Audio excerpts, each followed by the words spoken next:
Welcome back to Silent Medicine, where science meets spirit, and where healing is allowed to unfold slowly, honestly, and without force. I am Dr. Nenna Ndika, clinical psychologist, integrative medicine doctor, and someone who has learned again and again that what we feel does not simply pass through us unless it is processed. Today, I want to talk about something we rarely speak about directly.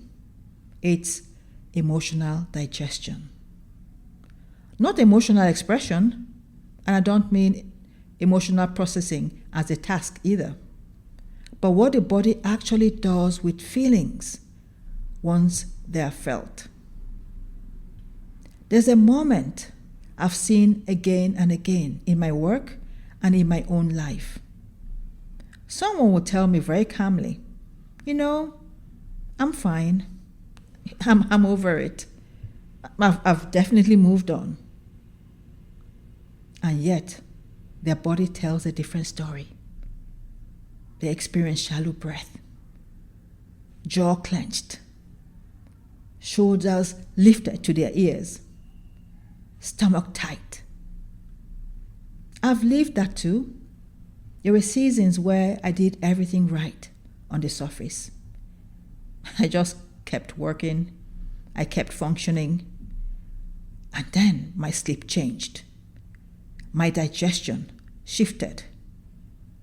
My body started speaking in symptoms instead of sentences. That's what made the phrase emotional digestion feel so real to me, because the body doesn't just get over what the mind tries to skip. It holds it. And in many cases, it holds on to it all. Most of us were never taught anything about emotional digestion. We are taught to be strong all the time, to move on quickly, even after catastrophic experiences, to stay productive, that's a big one, no matter the cost, to not dwell, even for just a moment. We're taught to manage, to suppress, bypass, or outthink what we feel.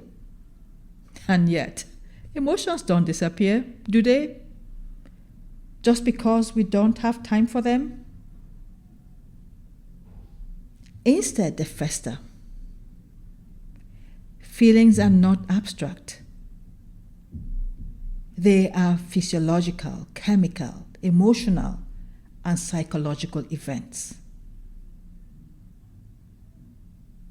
When something happens, such as loss, stress, disappointment, joy, overwhelm, your body responds first. Muscles tighten, breath changes, hormones shift, the nervous system scans for safety. I still remember the first time I came across the phrase emotional digestion. It resonated deeply with me. And with food, digestion is not optional. There is no elimination of waste without digestion and assimilation of what we eat. In the same way, we can't truly resolve emotional experiences, positive or negative, without some form of digestion, assimilation, and then release. Let's go a little deeper. When you eat, digestion is not optional. You don't decide whether your stomach will respond. It simply does, doesn't it? But here's a part we often miss. Emotions also require digestion. When emotional experiences come in faster than your system can metabolize them, They don't vanish. They wait. And over time, what hasn't been digestion begins to show up in other ways, such as gut discomfort, chronic tension, fatigue, irritability, sleep disruption, pain that feels mysterious, unexplained medical or mental health conditions. The body keeps records quietly and faithfully. I want to be very clear here. Emotional digestion does not mean relieving everything. It does not mean dramatic catharsis. It does not require hour-long sessions of intense processing to be effective. In fact, for sensitive systems, too much intensity can be counterproductive. And like I always say, even in treatment, idle chatter has its place. But it's important that we recognize the body digests best in small, manageable doses.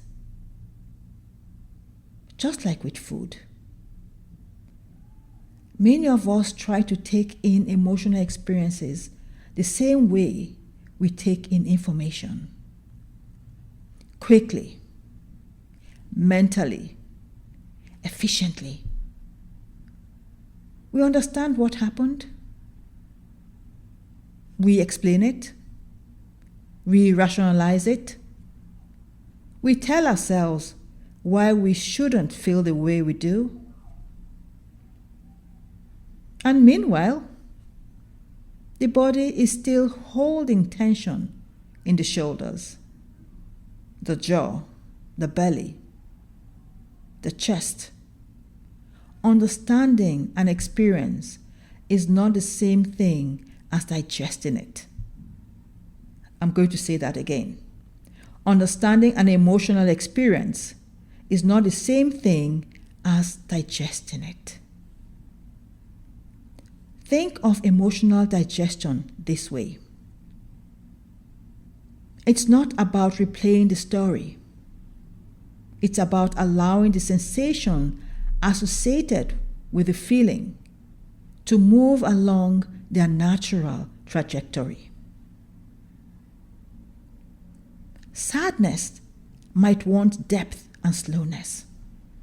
Anger might want boundary or heat. Fear might want safety and containment. Joy and excitement might want expression so they don't stay trapped. When those needs aren't met, the emotion remains unfinished, and unfinished emotions don't rest. As I'm saying this to you right now, I'm thinking, emotions don't want to be trapped, whether they're negative, neutral, or positive. Have you ever noticed that people cry when they're sad, when they're angry, and also when they're excited or full of joy? Aha! I caught you there, didn't I? That's because trapped emotions create tension within the body. And in my experience, emotions are meant to be visitors. They come, they ask to be acknowledged, and they move on. But when they aren't given a way to move along, they start to become residents in the body. And those long-term residents often show up as challenges, tension, symptoms, moods, and patterns that keep repeating. They linger in the nervous system, subtly shaping your reactions, your stress levels, your sleep, your relationships, and your health. One of the most common patterns I see is this. People think they've moved on, but their body is still braced, hyper alert. Or they say, that doesn't bother me anymore, while their sleep tells a different story. Or their digestion changes, or pain appears, or exhaustion sets in without a clear reason. This isn't weakness. This is biology asking for completion. You might think of completion like trying to jump across a pond and get stuck in the middle, a quarter of the way, halfway, or 3/4 across. Can you imagine how your body would feel if you had to hold yourself there, unable to reach the other side or return to where you started? That's how unfinished emotions feel in our bodies, suspended, held halfway, with all the tension and symptoms that come with that. In silent medicine, we don't force emotional digestion. We invite it. And we do it in tiny portions. What I like to call small emotional meals. Not big confrontations, not dramatic breakthroughs, just honest, tolerable moments of contact. Here are a few gentle ways emotional digestion can begin quietly. Name one feeling from today in one word. Locate it in the body, in your body. It may be in your jaw, chest, belly, shoulders. Exhale slowly for 6 to 8 seconds and do that 5 times. Whisper. Small doses. Safe pace. Sometimes it looks like sitting down at the end of the day and asking, what feeling came up today that I didn't have space for? And then letting the answer be simple. Not a story, not an analysis. Just something like tired, sad, overwhelmed, happy. Then noticing, where do I feel that in my body? That noticing alone can be digestible enough for the system, especially if you stay with it for just 30 to 60 seconds. Sometimes emotional digestion is physical. A slow exhale, a stretch, a walk without any input, sitting with a hand on your chest or belly. Remember, you're not fixing the feeling. You're giving it space to complete a cycle. Sometimes it's relational. Speaking one true sentence to someone safe. Not a monologue, not a performance, just that was heavier than I realized. Or I'm carrying more than I thought. small truth, small dose. That's digestion. And sometimes emotional digestion means rest. Not collapse, not numbing, but purposeful and restful rest.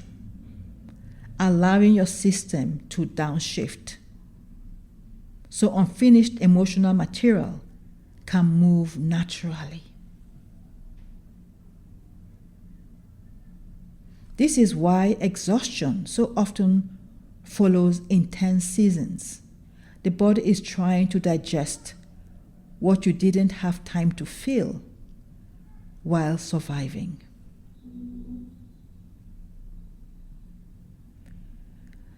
Now, I want to gently caution against something here. In healing spaces, there can be pressure to process everything, to go deep, to excavate endlessly. But depth without safety doesn't heal. The nervous system digests best when it feels I'm allowed to go slowly. I wouldn't be overwhelmed. I can stop at any time. That's a big one. Emotional digestion respects pacing.